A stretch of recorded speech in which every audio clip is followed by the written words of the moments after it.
안녕하세요. 예. 자, 한 주 잘 보내셨어요? 예, 예. 자, 오늘은 이제 5월 31일입니다. 오늘 벌써 이제 5월달 마지막 날인데, 내일부터는 이제 6월이네요, 벌써. 저 엊그제 시험 공부 시작한 것 같은데, 벌써 그냥 거의 반년 훅 갔어요. 그래서 이 공부가 이게 공부 노름이라 그래, 공부 노름. 공부하면은 너무 재밌죠. 시간 가는지 모르고. 괴롭고 그런데요. 하여튼 자, 그래서 이제 시험도 얼마 안 남았어요. 여태까지 열심히 해오셨는데 더 열심히 더 열심히 하는 거를 좀 유식하게 주막 가편이라고 그러죠. 뭐 그런 말 써요. 아무튼 그래서 열심히 더 이제 채찍질 가해갖고 더 열심히들 하시고요. 자, 오늘 이제 4주차 수업인데 오늘 또 끝나고 우리 저번 주 오늘 수업했던 내용들 또 한 25문제 시험 보세요. 시험 보시고 테스트 하는 거니까 너무 부담 갖지 마시고요. 그래서 시험 보고 또 할 수 있도록 합니다. 원래 다른 학원에서는 돈 받고 하는 건데 그냥 여기는 우리 3, 4월 달에 했으니까 그냥 하세요. 네. 확인학습 문제 먼저 맞춰보겠습니다.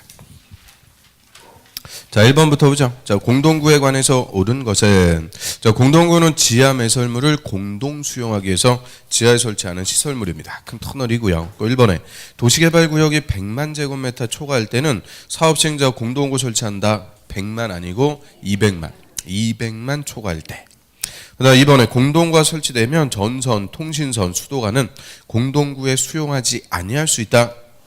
그럼 뭐 하려고 설치하면은 전선, 통신선, 수도관 다 의무적 수용. 3번에 공동구 설치에 필요한 비용은 끝에 사업 시행자가 단독 부담한다가 아니죠. 설치 비용은 사업 시행자와 점용 예정자, 공동구 점용할 자들이 함께 내도록 해요. 4번 정답. 공동구 관리 비용은 공동구 점용하는 자들이 함께 부담. 이거 쉬운 말로 점용하는 자들이 뿜빠이 하라고 그랬죠. 점용 면적을 고려해서 관리자가 정해주면 그 뿜빠이 하는 거예요. 점용하는 자들이 부담한다 맞고요. 자, 5번에 공동관리자는 3년이 아니고 5년마다 안전 및 유지 관리 계획을 수립 시행합니다.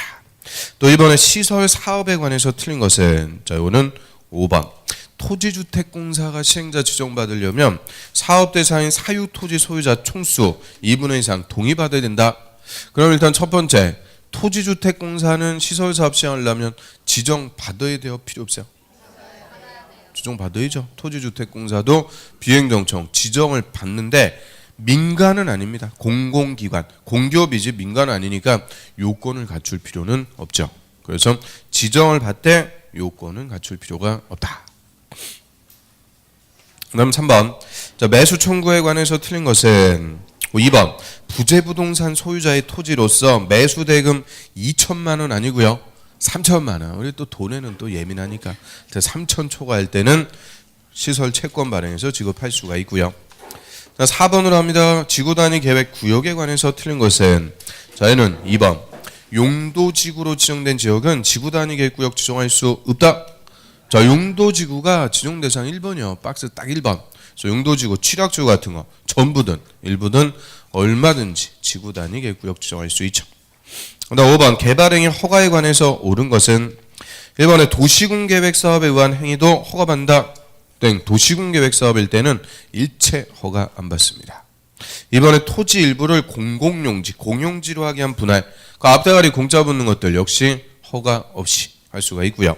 3번에 농림지역에서 물건 1개월 이상 쌓아놓는 경우 허가받을 필요가 없다. 3번 정답. 자, 물건 1개월 이상 쌓아둘 때 허가받는 곳은 녹지관리, 자연환경 보전. 농림지역에서는 농사에 수반해갖고 물건 쌓아두는 게 많으니까 허가 안 받죠. 그럼 4번에 경작을 위한 형질 변경으로서 전답 사이에 지목 변경 수반할 때는 허가받는다. 자, 이거 그냥 에어버리라고 그랬죠. 전답 사이에 지목 변경을 수반하는 경작을 위한 형질 변경은 허가 대상이 아닙니다. 그다음 5번 허가받은 사항으로서 연면적 10% 아니고요. 5% 범위에서 축소할 때는 경면 변경 허가 필요 없죠. 6번 개발행위 허가에 관해서 틀린 것은 5번. 지자체가 시행하는 개발행위에 대해서 이행보증금 예치하게 할 수 있다. 국가나 지자체 같은 공공은 보증금 예치한다. 일체 없습니다. 5번이 정답.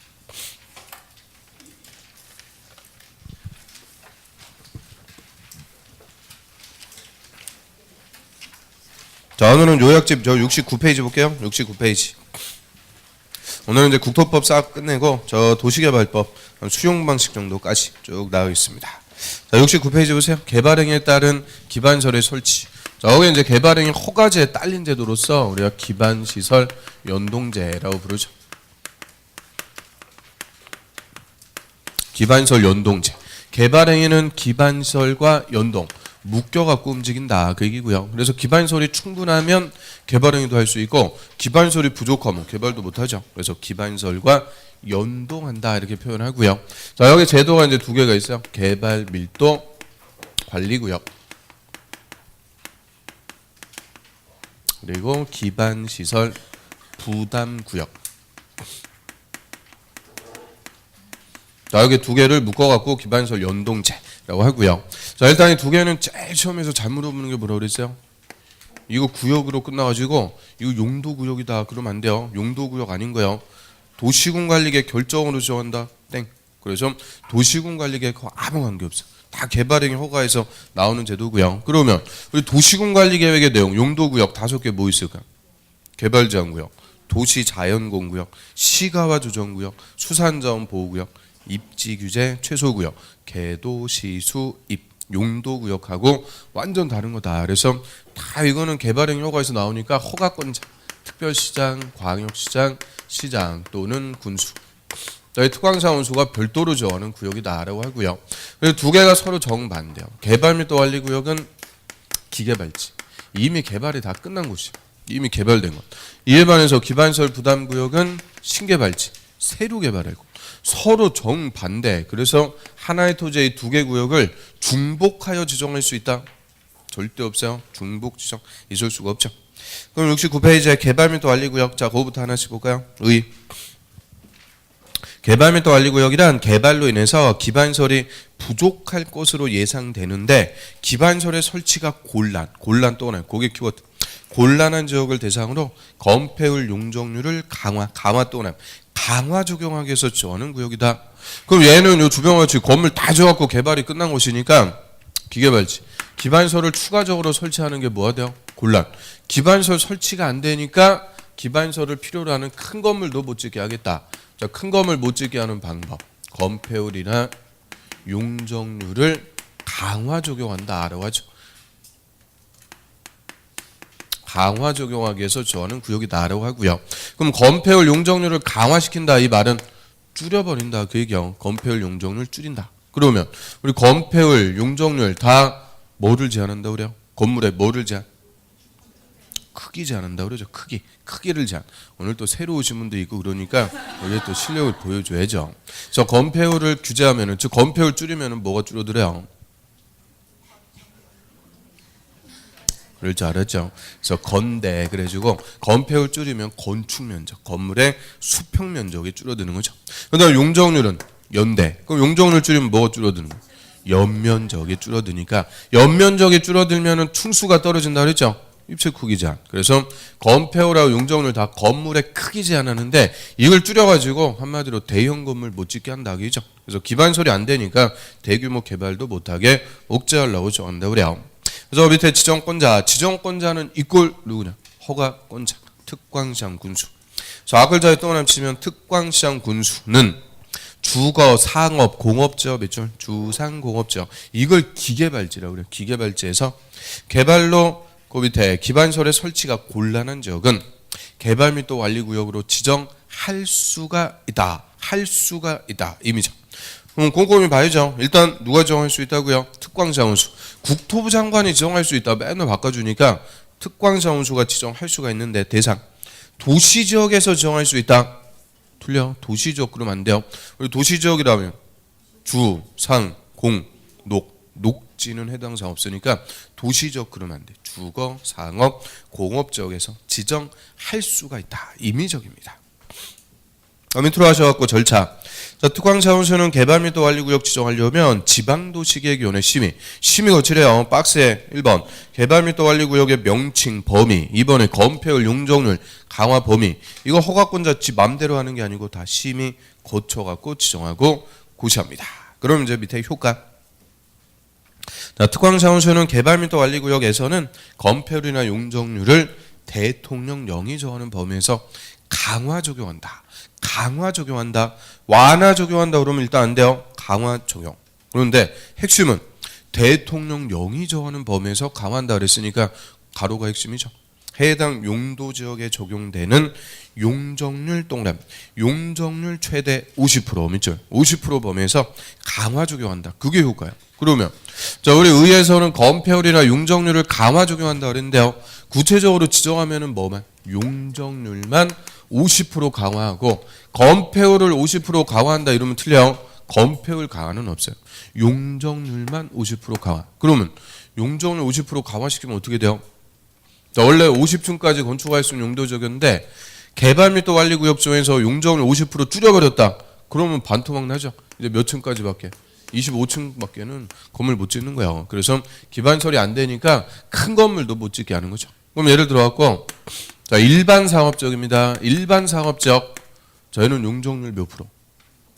일반 상업적 1초, 2초, 3초 땡. 자, 아무튼 자, 일반 상업적은 1300이 되죠.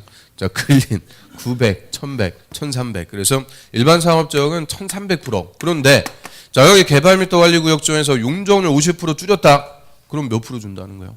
반토막 650만 준다 그죠? 650%만 줘갖고 이런 큰 건물을 못 짓게 억제하는 것이 개발 및 관리구역.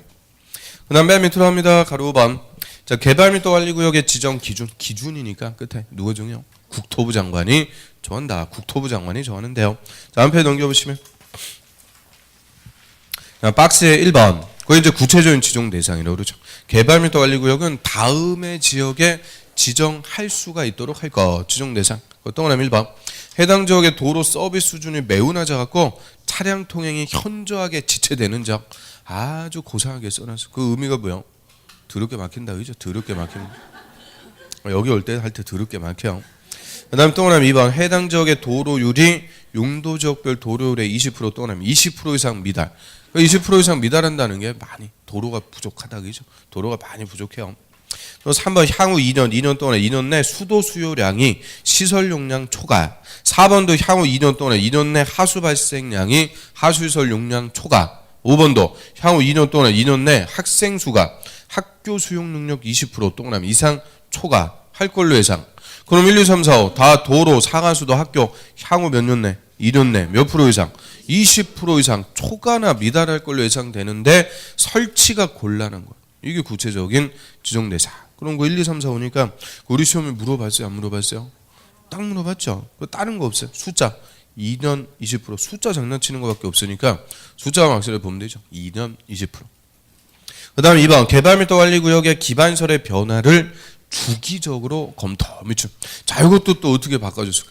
즉시 검토해서.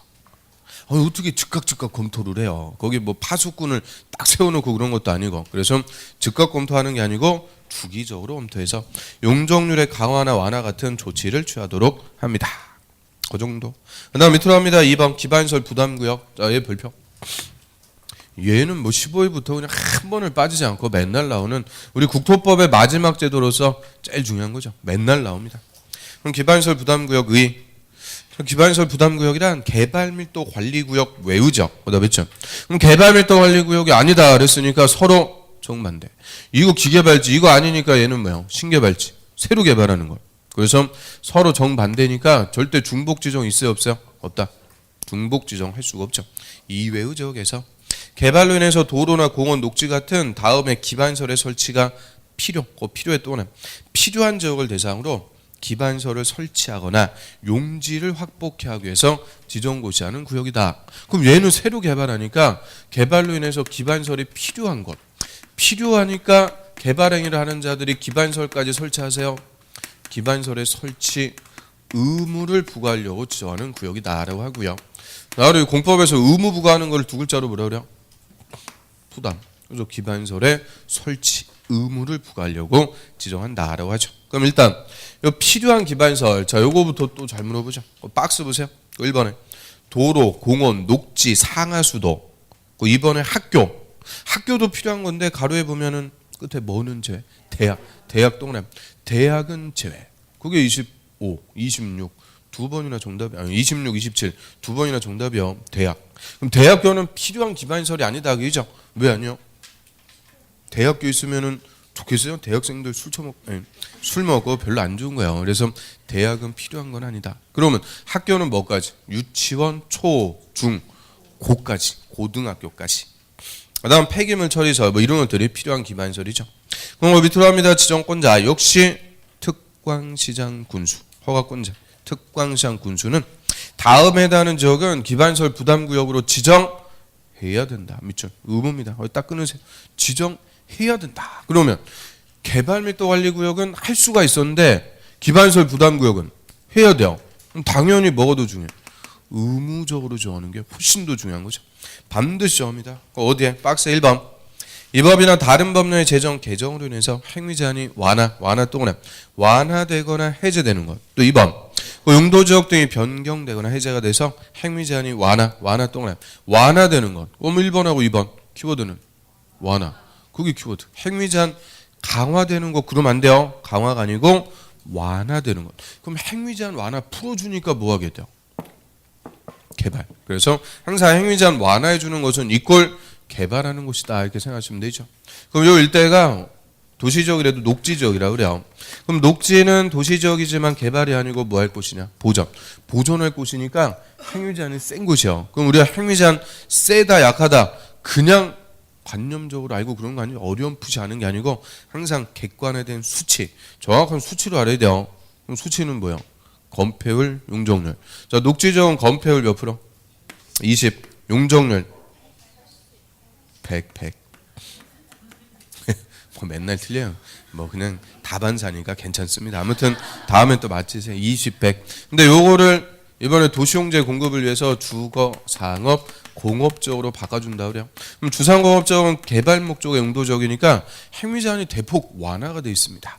자, 예를 들어 갖고 주거적으로 바꿔줬다. 마음은 이런 거 물어보고 싶은데 또 그럼 승질 내니까 요거 물어볼게요. 자, 주거적으로 바꿔줬어. 그럼 주거지역은 건폐율 몇 프로요? 건폐율 70, 용적률 500. 그러면 녹지를 주거적으로 바꿔주니까 건폐율은 3.5배가 완화가 된다 그러죠. 그럼 3.5배 더 크게 건물 지을 수 있고 용적률은 무려 몇 배가? 5배가 그냥 완화가 되었고 5배 더 올라갈 수 있다. 그래서 이렇게 녹지를 주, 상, 공으로 바꿔주게 되면 건폐율, 용적률 같은 행위 제한이 대폭적으로 뭐가 되는 거냐? 완화. 풀어주니까 풀어준 만큼 뭐 하게 돼요? 개발. 그래서 항상 완화해 주면은 이걸 뭐 하게 되는 것? 개발. 그런데 여태까지 녹지적으로 보존했어요. 뭐 아무것도 없었는데 개발할 수 있게 됐다고 여기다 좋다고 건물부터 때려 지어놨다. 이게 그냥 뭐야? 난개발. 그래서 이런데 의무적으로 기반시설 부담구역을 지정하고요. 그럼 여기서 건물 건축하면서 개발 행위를 하는 자들이 개발만 하고 끝나는 거 아니죠? 뭐까지 설치해라? 기반시설. 도로가 필요하면 도로, 뭐 공원이 필요하면 공원, 학교. 기반시설까지 그때그때 설치를 해줘야 난개발을 방지할 수 있다. 그래서 이런 침개발지 의무적으로 지정합니다. 그 다음 또 밑에 3번에 기타에서 또 하면 1번 봐요. 자, 해당 지역의 전년도 허가 건수가 전년도 허가 건수보다 20% 또는 20% 이상 증가한 지역이다. 그럼 그게 오타가 아니요. 전년도 하면은 뭘까? 재작년에 그 지역에서 허가를 내준 건수가 100건. 근데 전년도 작년에 허가를 내준 건수는 120건.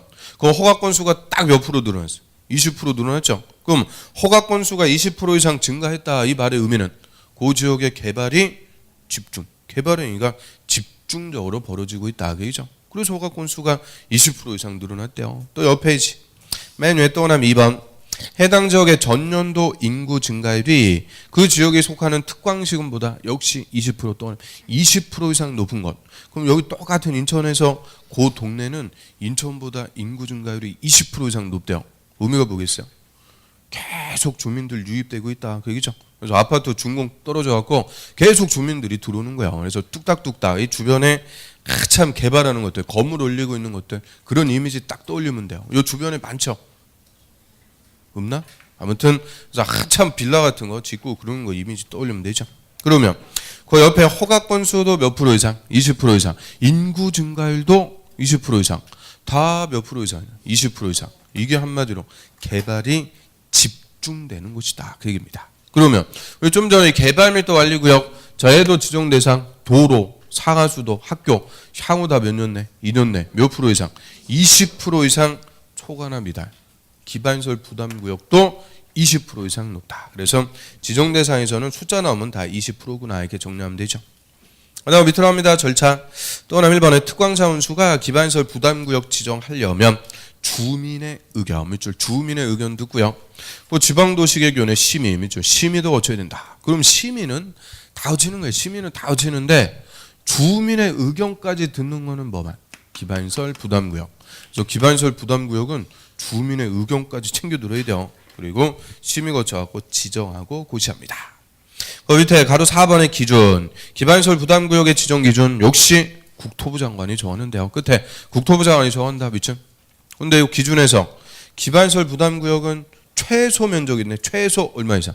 10만 또는 10만 이상의 규모로 지정. 그럼 개발 및 완리구역은 얼마 이상? 그런 거 없다. 기반시설 부담구역만 10만 이상. 그래서 얘가 논점이 훨씬 더 많은 거예요. 그래서 시험에서도 집중적으로 나오죠. 가로 5번. 자, 기반시설 부담구역 지정했습니다. 첫 번째 효과는 기반시설 설치 계획부터 수립. 그렇죠. 이 기반시설 부담구역에서 건물 건축하면서 개발행위라는 자들이 기반시설 설치해라 그러니까 아무거나 지 맘대로 설치하면 안 되겠죠. 그래서 어떤 기반시설을 어디에 뭐부터 체계적으로 설치할지 일단 기반시설 부담구역 지정하면 기반시설 설치 계획, 자 요거부터 수립을 하죠.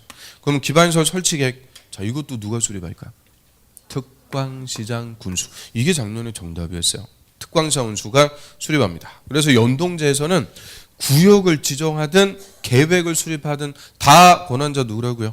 특광시장 군수, 특광시장 군수가 수립을 해요. 그런데 부담구역 지정하고 한 10년 지난 다음에 수립했다? 아무 의미 없는 거예요. 그래서 부담구역 지정했으면 반드시 1년 내 기반시설 설치 계획도 수립 안 하면 다음날 해제입니다. 지정한 이유가 없어. 그래서 부담구역 지정하고 1년 내 계획부터 수립해라. 그러면 우리 공법 통틀어 갖고요. 계획을 수립하는 기간이 제일 짧은 게 얘는 2년 3년도 아니고 몇 년이에요? 1년. 제일 짧아. 왜 1년일까? 빨리 해라. 빨리 하라는 거예요. 그럼 왜 빨리 해야 될까? 자, 개발이 집중되고 있다. 그래서 지금 한참 뚝딱뚝딱 개발하고 있으니까 2년 3년 지나도 다 늦어버리는 거예요. 그래서 가장 단기간에 1년 내 수립. 그럼 일반적으로는 계획 몇 년 내 수립하는 걸까요? 3년이에요. 3년. 2년은 또 어디서 들어봤지? 3년 내 3년. 두 번째, 지구단위계획구역 지정했다. 몇 년 내 지구단위계획 수립? 3년. 광역계획권 지정했다. 몇 년 내 광역도시계획 수립? 3년. 잘 아시네요. 그래서 일반적으로 3년인데 얘는 3년이 아니고 몇 년이라고요? 1년. 그거 맨날 3년으로 바꿔줘. 그래서 3년이 아니고 1년. 그래서 설치계획의 수립. 또 하나 1번. 수립권자는 특광시장 군수입니다. 이게 작년의 정답 질문. 특광시장 군수는 기반시설 부담구역이 지정이 되면 기반시설 설치 계획도 수립해서 이를 도시군 관리 계획에 반영해야 된다. 왜요? 기반시설 설치하려면 어떻게 돼요? 도시군 관리 계획 위반해야죠. 그럼 혹시나 저 여쭤볼까요? 도시군 관리 계획 위반권자 누구예요? 위반권자. 특광시장 군수. 특광시장 군수가 수립해서 기반시설 설치하기 위해서 도시군 관리 계획도 위반하라는 거예요. 반영을 해줘야 된다. 그 다음 박스 밑에 또 하나 2번 해제. 자, 기반시설 부담구역 지정고실부터 1년 또 하나 별표 1년이 될 때까지 기반시설 설치계획 수립 안 하면 그 1년이 되는 날에 다음날 또는 다음날로 해제된 걸로 본다. 항상 실효나 해제는 그날이 아니고 다음날. 그래서 여기까지 우리 국토법에서 실효나 해제 5개 다 나왔어. 5개나 있었나? 5개나 있어요. 그래서 5개다 보니까 시험에 완전 잘 물어봐요. 그래서 기본서 갖고 할 때 제가 5개 또 그냥 순식간에 팍팍팍 얘기해버리고 넘어가니까 한 2개 쓰다가 또 못 쓰는 거죠.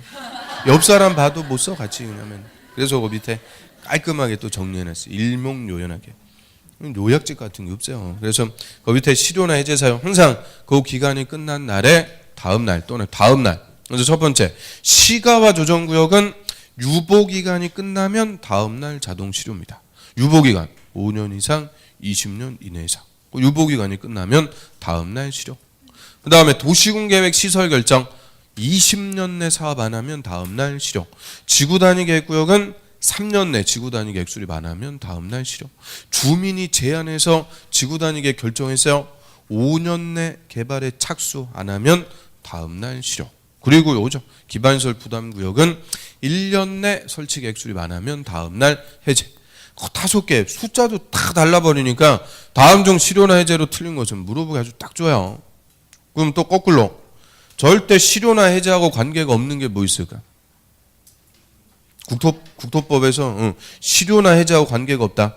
거기다 하나 쓰시면 광역계획권 X. 좀 전에도 얘기했죠. 광역계획권 지정하면 광역도시계획 3년 내 수립해야 돼요. 안 하면 어떻게 돼요? 해제되는 거 아니죠? 광역계획권을 지정한 자가 광역도시계획을 직접 수립합니다. 그래서 광역계획권은 절대 실효나 해제하고는 관계가 없다. 그거 하나 더 써두시고 넘겨보세요. 그 다음 바로 6번 기반시설 설치 비용의 납부. 자, 이게 궁극적인 효과예요. 그래서 기반시설 부담구역 지정하고 1년 내 설치 계획도 수립. 그럼 이제 계획에 따라서 건물 건축하면서 개발 행위를 하는 자들이 직접 기반시설을 설치한다. 그러면 효율성이 떨어져요. 왜? 요 건물 짓는 애가 도로 여기까지, 얘는 여기까지. 이런 식으로 각각 설치하면 어떻게 돼요? 도로가 또 아구가 안 맞죠? 삐뚤삐뚤. 그래서 효율성이 떨어지니까 직접 기반시설을 설치하는 게 아니고 기반시설 설치 비용, 돈을 내죠. 돈을 내도록 하는 거예요. 그럼 이 돈 받아갖고 특광자원수가 잘 설치해 주겠다. 그래서 궁극적인 효과, 뭘 내라? 돈을 내라. 그래서 가로 6번 옆에 타이틀 옆에 그게 핵심, 제일 잘 물어보는 논자. 또 하나 1번 부가대상 기반시설 부담구역에서 기반시설 설치 비용 부가대상 건축 행위는 200제곱미터를 초과하는 건물의 신축 중축 행위 겁이죠. 200 초과하는 건물 신축 중축 행위로 한다. 다 끊습니다. 그럼 결론. 돈 누가 내라? 기반시설 설치 비용 누가 내려요? 그 200 초과하는 건물을 신축 새로 짓거나 중축 더 짓는 자. 고자한테 부과해서 돈 내라는 거예요. 그리고 다만 자, 기존의 건물을 철거하고 신축할 때는 기존의 건물 연면적을 초과하는 건축행위, 거다 그렇죠? 기존 연면적 초과하는 건축행위만 부과 대상으로 한다. 그럼 예를 들어갖고 기존의 건물 150제곱미터인데 얘가 너무 오래돼갖고 철거. 자, 250제곱미터 건물 신축했다 그래. 그러면 200 초과하는 건물 신축한 거니까 기반시설 설치 비용 부과 대상이죠. 근데 이때는 250 전부 다 부과하는 게 아니고. 기존의 건물을 철거하고 신축할 때는 기존 연면적을 초과하는 행위. 이 예에서는 얼마만? 100제곱미터. 요것만 설치 비용의 부과 대상이 나가겠죠. 이유는 기존의 연면적까지는 뭐라 그래요? 기득권. 요거는 부과 대상이 아니다. 그래서 철거하고 새로 지을 때는 초과하는 면적. 그것만 설치 비용의 부과 대상으로 하래요.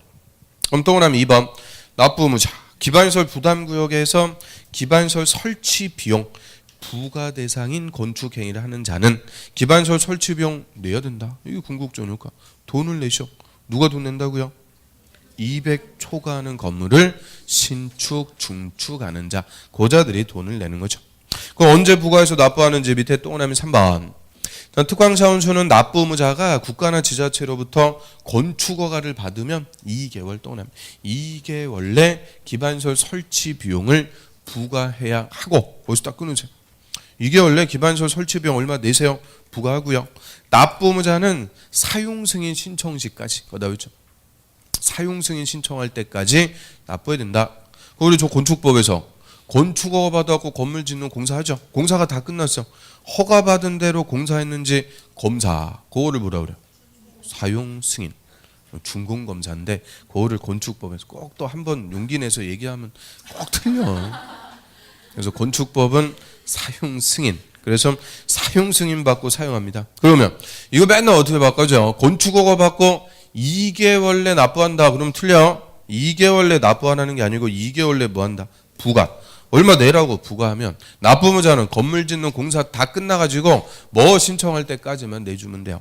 사용 승인을 신청할 때까지만 설치 비용을 납부를 해주면 된다. 그다음 밑에 또 하나 5번. 자, 기반시설 설치 비용은 현금 또 하나 현금, 신용카드, 직불카드로 납부하도록 하되. 그 신용카드도 다 현금이니까 원칙은 뭘로 내는 거예요? 현금. 그런데 부과대상 토지, 비슷한 토지로 하는 납부, 토지 물건으로 내는 거니까 물납, 물납 동원해. 물납을 인정할 수 있다. 딱 끊습니다. 얘가 24, 25 두 번 정답. 연속 정답이요. 물납할 수 없다. 틀려. 얼마든지 토지로 물납을 할 수도 있고요. 자, 이때 계속 보면 물납을 신청할 수 있는 토지의 가액은 해당 기반시설 설치 비용의 부과액을 초과할 수 있다. 있다 하면은 틀리죠. 없다. 그 끝에 부과액을 초과할 수 없다. 딱 밑줄. 그 있다 없다 딱 바꿔놓으면 또 헷갈려. 그래서 없다. 그럼 없다는 게 뭐예요?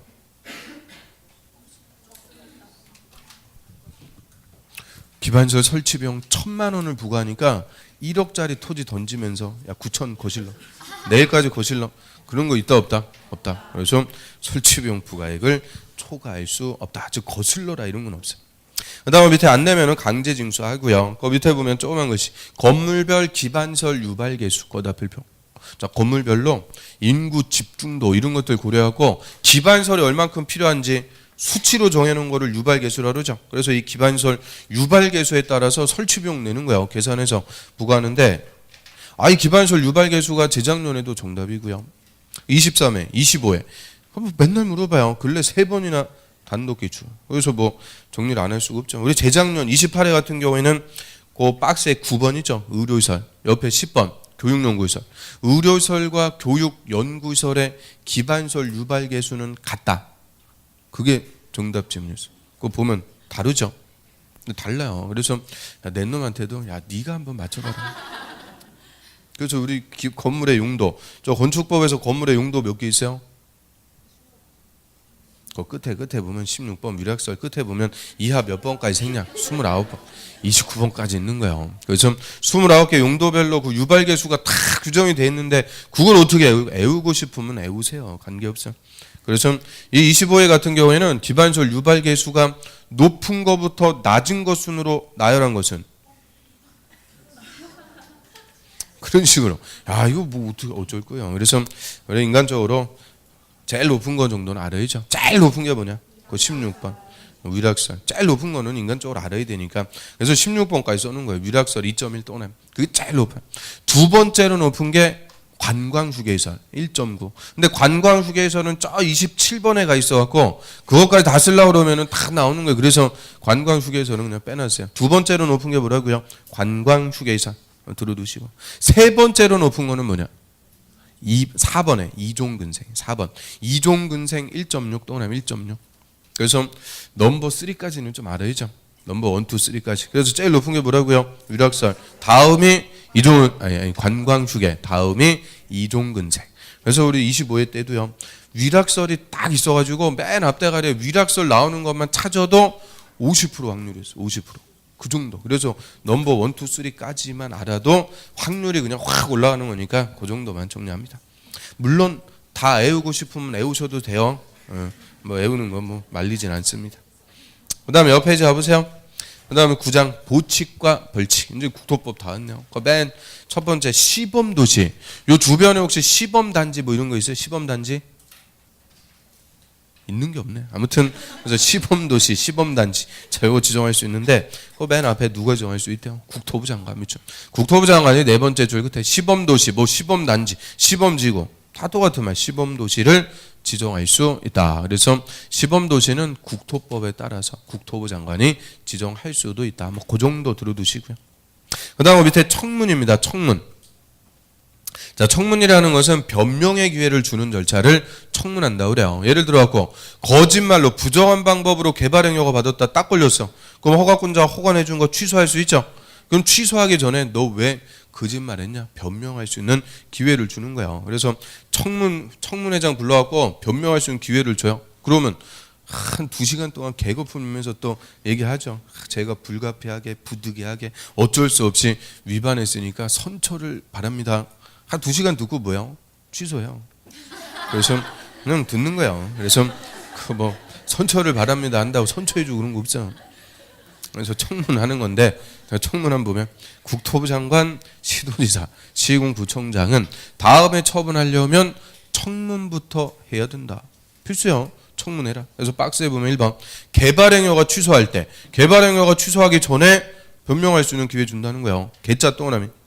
그다음 2번 도시군계획 시설사업 시행자 지정을 취소할 때 맨 앞에 도자 또나미. 실시계획 인가 취소할 때 실자 또나미. 그러면 이번에 시설사업 시행자 지정을 취소하든 실시계획 인가 취소하든 다 시설사업 못하게 하는 거죠. 이는 취소 같은 불이익한 처분하기 앞서 갖고 변명할 수 있는 기회를 주는 것을 청문. 그래서 우리 국토법에서 지금 청문사는 그렇게 3개가 있죠.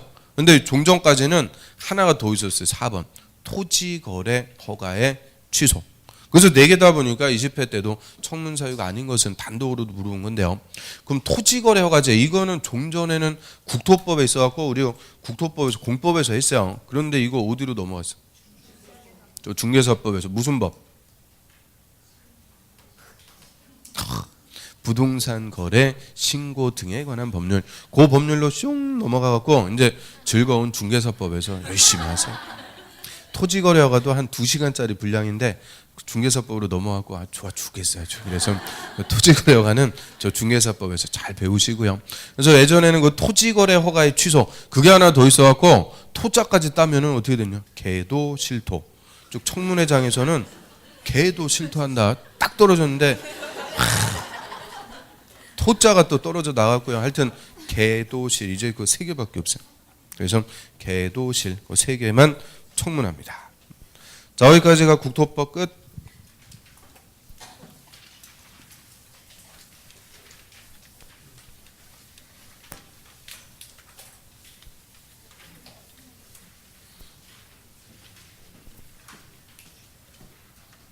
자 이제 두 번째 법률 도시개발법 74페이지.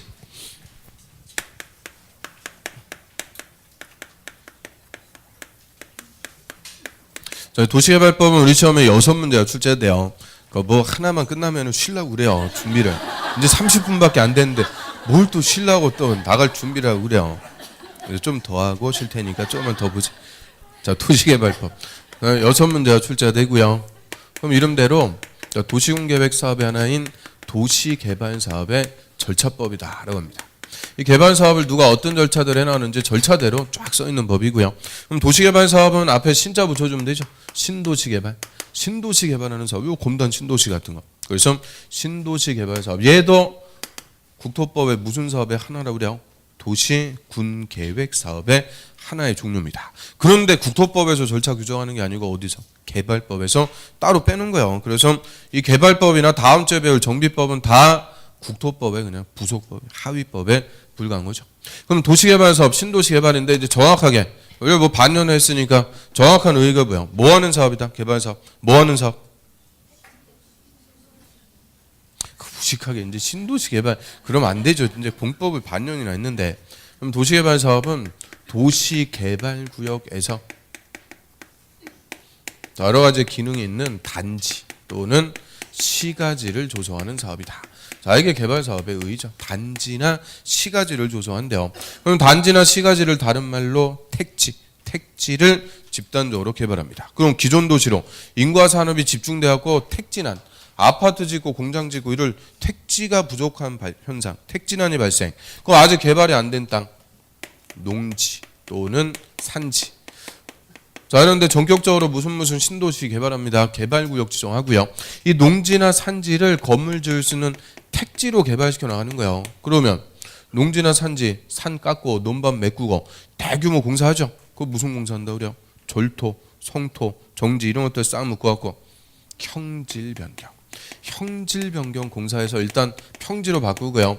자, 요 땅에다가 건물부터 때려 짓는 게 아니고 항상 뭐부터 깔아준다? 기반시설. 특히 도로부터 반듯반듯하게 배치하면서 땅도 구획을 정리해서 반듯반듯한 합리적으로 이용할 수 있는 땅을 만들게 되죠. 그래서 형질 변경, 구획 정리, 이 대규모 공사해가지고 농지나 산지를 택지로 개발하는 사업. 이게 도시개발 사업. 그러면 도시개발 사업이 끝났다. 신도시의 모습을 갖추고 그런 거 아니라고 그랬어요. 오히려 휑하다고 그랬죠. 뭐만 딱 만들어진 상태. 땅만 반듯반듯하게 만들어 놓은 거예요. 이 땅을 분양했고 택지 분양해서 거기다 건설해서 아파트를 지었다 그러면 뭐가 되는 거고? 주택단지. 공장을 짓게 되면 산업단지. 그래서 나중에 어떤 건물이 지어지냐에 따라서 단지나 시가지가 만들어진다. 그래서 궁극적으로 의의를 뭐라고요? 단지나 시가지 조성. 그런데 개념은 뭐를 개발한다? 택지. 그럼 이 도시개발 사업은 철저하게 뭐만 놓고 하는 거예요? 토지. 그래서 이해관계인도 토지 소유자. 철저하게 지주만 놓고 하는 거죠. 그래서 토지 소유자만 조합원이 되는 사업이 되고요. 그럼 이런 개발 사업은 크게 이제 두 가지 방식으로 할 수 있네요. 수용 방식 그리고 환지 방식. 수용 방식, 환지 방식 두 가지로. 저 수용 방식은 개발 구역의 토지 등을 시행자 싹 모여버린다. 수용해서 원 토지 소유자 다 내쫓아버리고 강제적으로. 그래서 수용 방식은 그 도시에 집단적인 택지의 조성 공급이 필요할 때, 집단적으로 택지를 조성해서 공급하겠다. 이때만 수용을 합니다. 그러면 수용을 하게 되면 장점은 뭐겠어요? 장점, 신속하게 개발. 단점은 뭐가 될까? 단점. 수용은 강제적으로 뺏는 거죠. 그냥 뺏는 거 아니고 뭐부터 해줘야 돼요? 보상. 사전에 현금 보상이 되는데 보상금 한두 푼 아니죠. 올해 뭐 내년 우리나라에서 풀릴 보상금이 17조인가 그렇대요. 엄청나. 보상금 확보돼야 뭘 할 거 아니에요. 그래서 수용 방식은 제일 큰 문제가 보상금, 돈이 있어야 돼. 그 다음에 또 수용해갖고 공사해갖고 땅을 만드니까 똑같이 개발된다 그랬죠. 일기 신도시 같은 거 다 똑같이. 그래서 획일적으로 싹 개발이 되더라. 그 시대 양식에 따라서 똑같이 개발되니까, 자, 이런 장점, 신속 개발, 이거보다는 단점이 항상 중요한 거예요. 단점을 보완해주게 한 장치들이 있죠. 원래 사전에 현금 보상이 되는데 보상금 확보 안 되니까 나중에 땅으로 줄게요. 발행하는 채권, 사후 현물 보상, 그거 뭐예요? 토지 상환 채권. 그 다음에 똑같이 개발하니까 똑같이 개발 안 하려면 공사하기 전에 땅을 바로 그냥 공급해버리죠. 그럼 공사하기 전에 토지니까 그걸 뭐라 그래?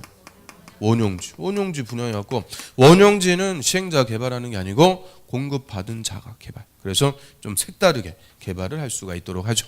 그러면 토지 상환 채권, 원용지 다 무슨 방식에서 나온다? 수용에서 나오는 단점 반. 그래서 잘 물어보는 중요한 논점들이죠. 그럼 수용은 이제 보상이 되니까 주로 누가 하는 거예요? 국가나 지자체, 공공이 합니다. 그다음 환지 방식. 자, 여기서는 키워드가 이 환자예요. 환자 무슨 환자요?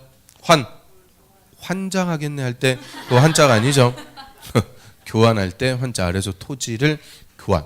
그래서 환지 방식은 개발 사업 시행하려는 지역에 땅값이 너무 비싸고 수용 안 될 때. 안 그래도 수용 방식은 보상금 확보 어렵다 그랬는데 땅값도 비싸면요 더더군다나 수용 못 하는 거예요. 그래서 이때는 개발 구역의 토지 소유자들의 동의 받아갖고 합니다. 그래서 동의 받아갖고 한다. 그러면 다 무슨 방식? 환지 방식. 동의 받아갖고 공사했어요. 끝나면 이제 새 토지로 다시 돌려주죠. 그거를 법적으로 훈 토지 대신 새 토지로 교환해 준다. 그래서 토지의 교환, 환지 방식이라고 하죠.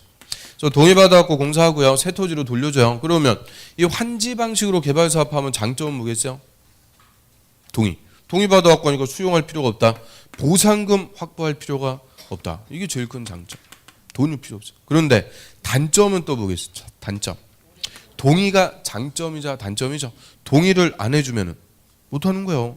그럼 동의 또 안 해준 사람, 있죠. 뭘 개발하냐, 대충 살다 가지. 안티 걸고. 그럼 그 사람들 또 구슬려 줘야 되니까 좋은데 또 보내줘야죠. 버스 그 엊그제 그 유람선 그 안타깝죠. 그런 거예요. 한 방에 보내버려 그냥. 그래서 아무튼 그렇게 얘기하면 안 되는데, 그 반대하는 사람들 관광버스 태워갖고 한 방에 정리한다 그랬죠. 그래서 동의받기까지 절차가 오래 걸립니다. 어쩜 또 그런 사고가 또 생겨갖고 안타까워요. 하여튼. 그 다음에 어떻게 꾸역꾸역 동의받아갖고 공사했어요. 공사 다 끝났다. 새 땅으로 돌려주는데 서로 좋은 땅 받으려고 싸우게 되죠. 이해관계가 대립되니까 환지 계획, 예정지, 처분, 등기, 청산, 수용 방식보다 절차가 훨씬 더 복잡해지는 거예요. 그래서 이 수용 방식과 환지 방식은 장단점이 서로 거꾸로. 수용은 신속한데 돈이 필요한 거고, 환지는 돈은 필요 없는데 오래 걸리고 복잡하다. 장단점이 거꾸로. 그럼 환지 방식은 누가 하겠어요? 수용이 안 되니까 자기들이 하는 거죠. 개발구역의 토지 소유자 또는 토지 소유자가 만든 조합, 토지 소유자나 조합이 자기들 동의받아갖고 공사 끝나면 새 땅으로 돌려줍니다. 그래서 74페이지 자, 도시개발부 밑에 절차에서 쭉 내려가면 사업 시행에서 1번 수용 방식. 수용은 언제 한대요? 집단적인 조성 공급. 거기 있죠. 또 다 썼는데 거기 보니까 있네. 그 다음 환지 방식은 그때 보면은 지가가 현저히 높은 경우. 있죠. 땅값이 너무 비싸갖고 수용이 안 되니까 동의받아갖고 합니다. 그래서 박스 밑에 보시면은 도시개발 사업, 도시개발구역에서 뭐죠? 주거, 상업, 산업, 유통, 정보, 통신 뭐 등등 여러 가지의 기능이 있는 단지 또는 시가지를 조성하다. 그렇죠?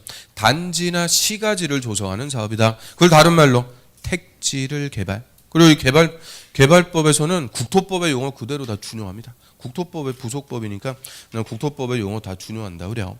그래서 밑에 목차별로 이제 출제 빈도 보면은 얘는 이제 편식하지 않고요. 골고루 물어보죠. 골고루.